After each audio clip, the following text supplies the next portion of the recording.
G'day guys, and welcome to the 2022 Qatar Airways IRONMAN 70.3 Western Sydney Athlete Briefing. My name's Paddy Haythorn, I'm the race director for the event, and from Triathlon Australia we have Peter, Sue and Dave who will be officiating the event. Just like to start off by acknowledging the traditional owners of the land in which we're holding this event, being the Darug people, and we pay our respects to elders both past, present and emerging.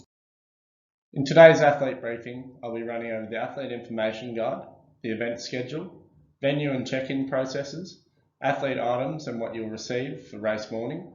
I'll run through the courses and then run over some last points.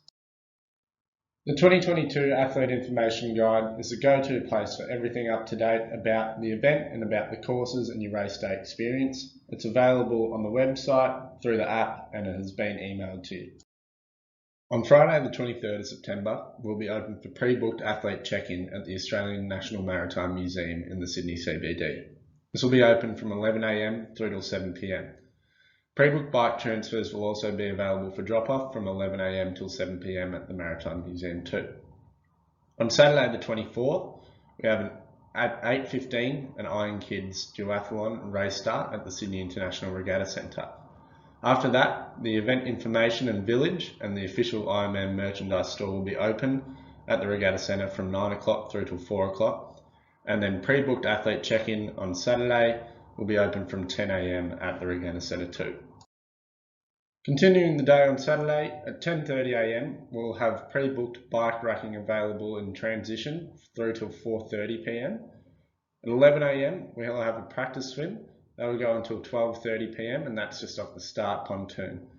12:30 and 2:30 PM, we have transition tours, and at 1:30 we have a first timers Q&A with Pete Murray and myself.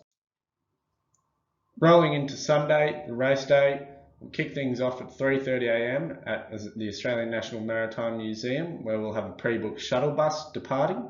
At 4 o'clock, we'll open the Cirque car park.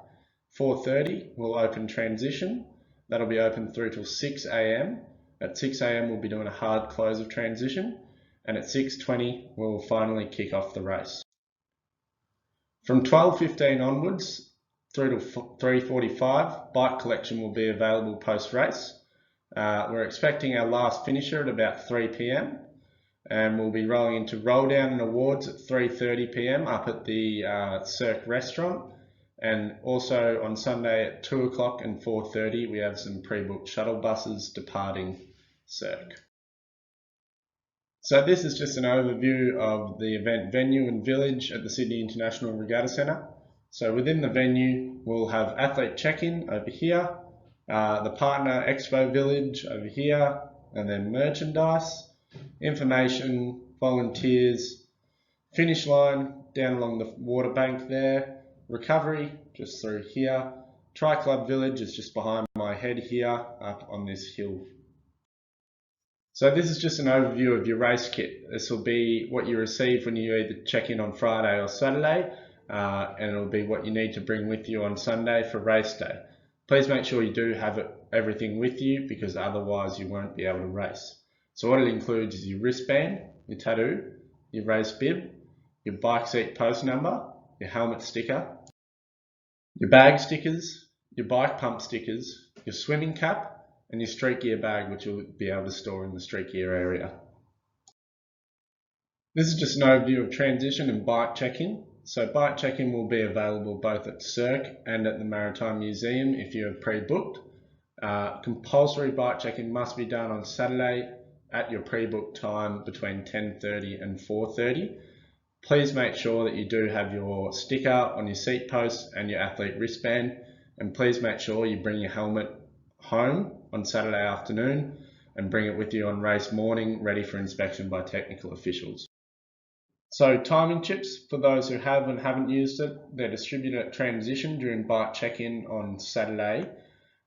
Please make sure on Sunday morning you securely fasten it to your left ankle, and please return it back once you've finished. If you don't have your timing chip, you don't complete the course. If you have lost your timing chip at any time, advise any event personnel or go to the event information area and they'll issue you a new one. Please, if you are withdrawing mid-race, hand back your timing chip to an event staff member or the information tent and let them know that you are withdrawing. So for those of you competing in a relay team, all relay team members must be present at athlete check-in. Your timing chip is essentially your relay baton for the day, so each team member must securely fasten it to their left ankle. Your handover point for the timing chip is at your bike rack in transition. All relay members must wear their wristband for the entire race. Only the runner has to wear their bib, and all team members can run down the finish chute together as long as they have their athlete wristband on. So throughout the weekend, we'll have some bike mechanics available to you.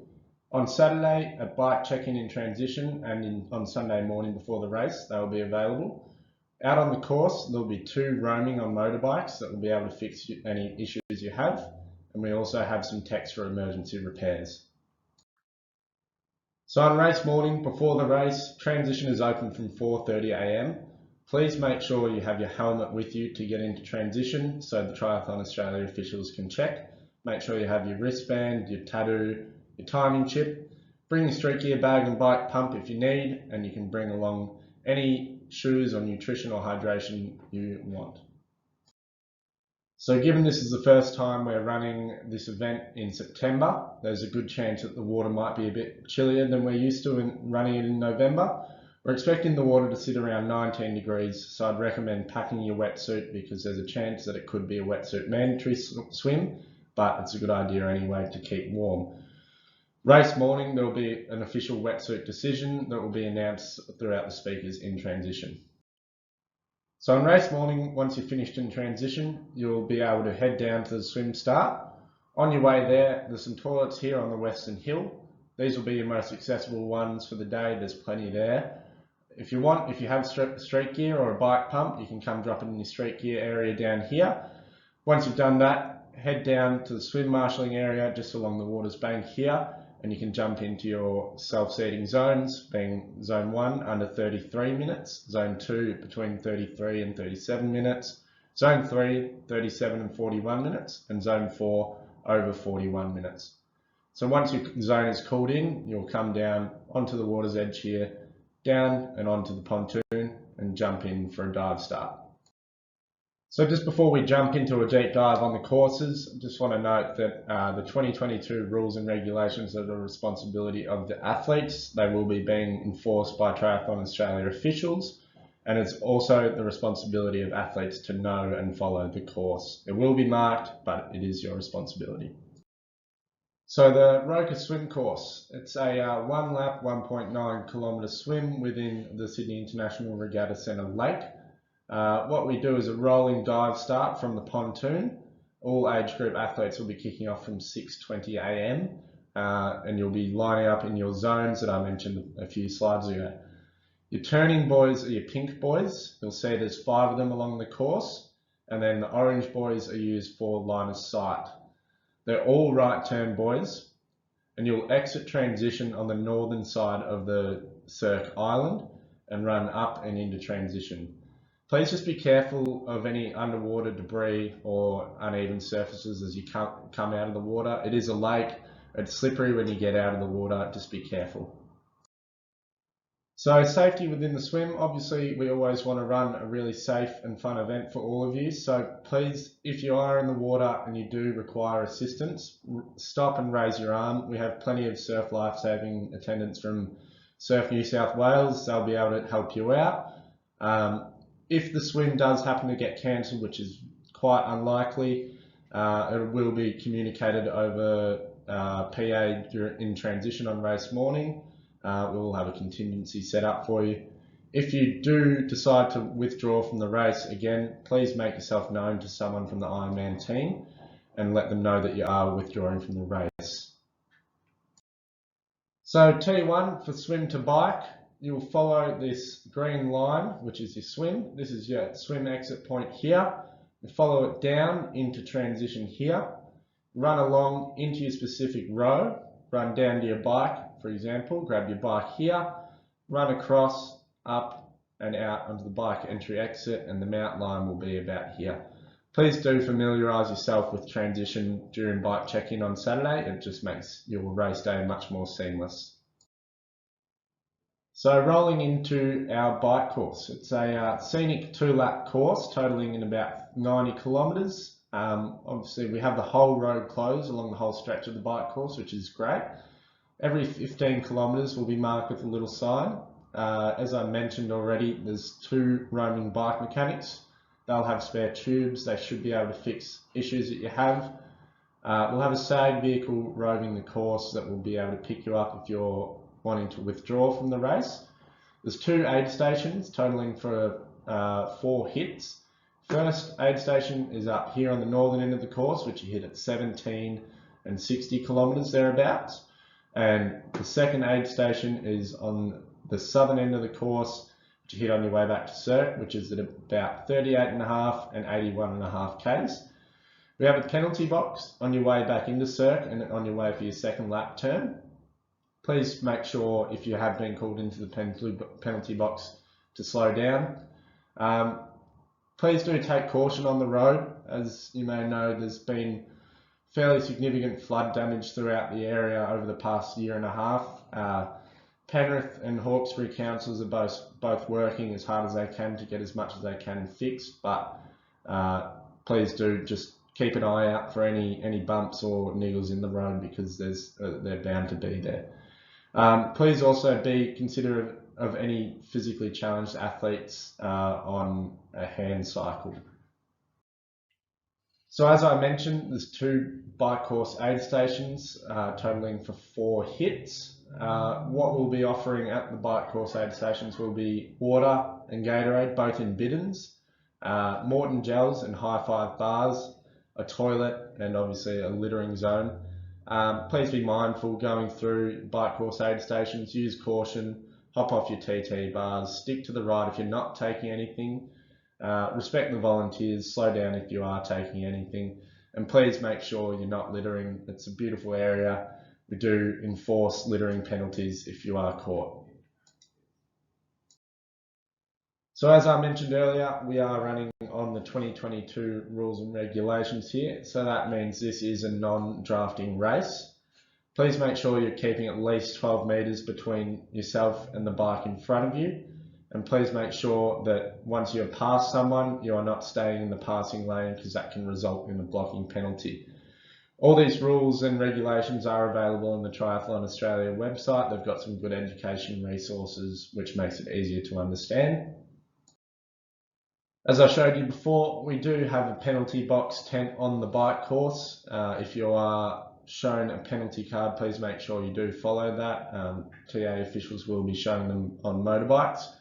So a yellow card is a 30-second time penalty, blue 5-minute, and red is disqualified from the race.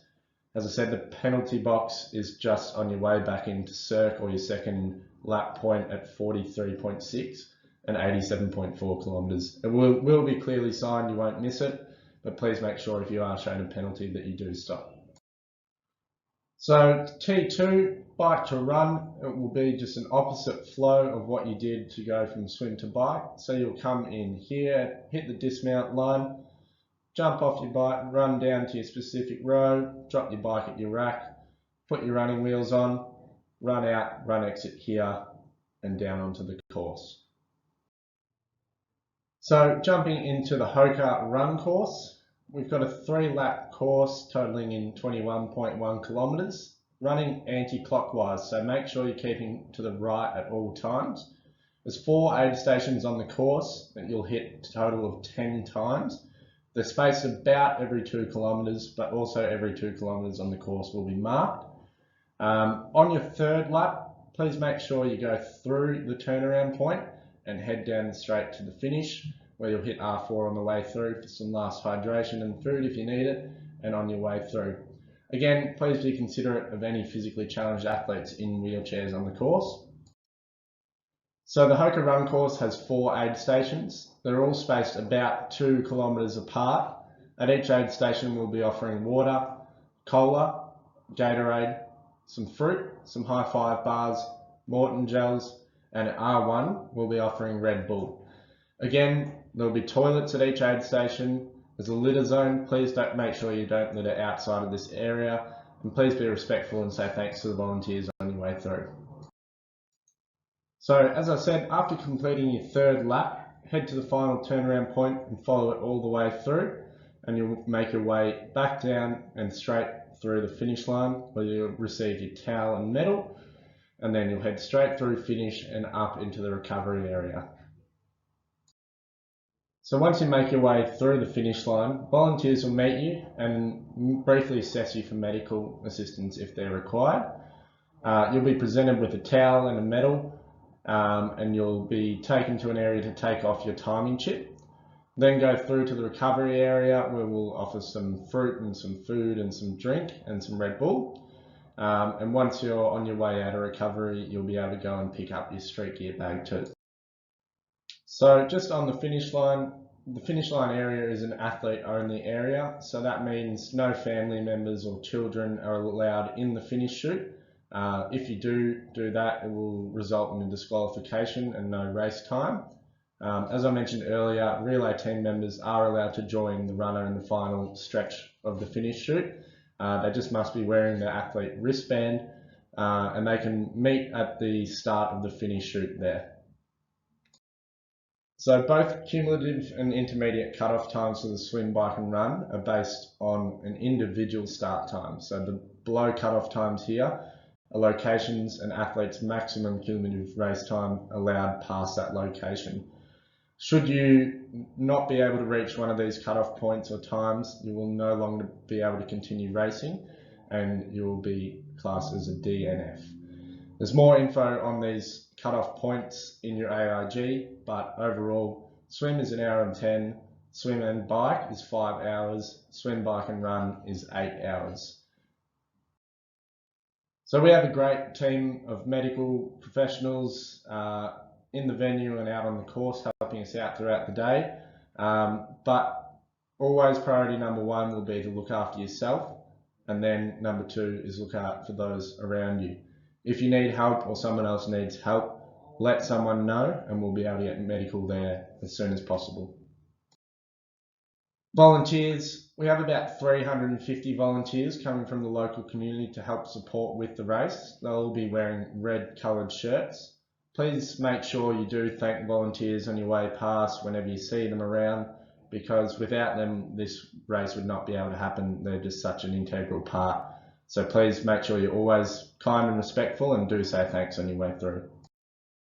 So once the race is over on Sunday, from 3:30 PM onwards, we'll be having our award ceremony and roll down at the Regatta Centre restaurant. So the top 3 athletes in each age category must attend. If you can't make it, it's alright, please let us know though. Just sing out to someone in the information booth and they'll be able to sort that out for you. So after the age group award ceremony, we will be having the Ironman 70.3 World Championship roll down for Lahti, Finland in 2023. This will be at the Lakeside restaurant as well at about 4 o'clock. We have 30 age group qualifying slots. If you're hoping to earn a slot, please make sure you're on time for the slot allocation. And if you qualify for a slot and your name is called and you're not there to claim the slot, it is lost and it will be rolled on to the next athlete on the list and there's no way to get it back. If you don't think you're going to be fast enough to qualify but still wish to go to the World Champs, it's worth showing up because there's always a chance that you can earn a slot if someone doesn't show up for the roll down. Please make sure if you are aiming to earn a slot that you do have a photo ID and you're prepared to pay the 710 euros. So guys, that's about it from me. Good luck and best wishes for anyone racing. Me and the team here at Ironman Oceania are absolutely stoked to have this event back after a 3-year hiatus. It's a beautiful race and we can't wait to see it at the finish line. Thanks.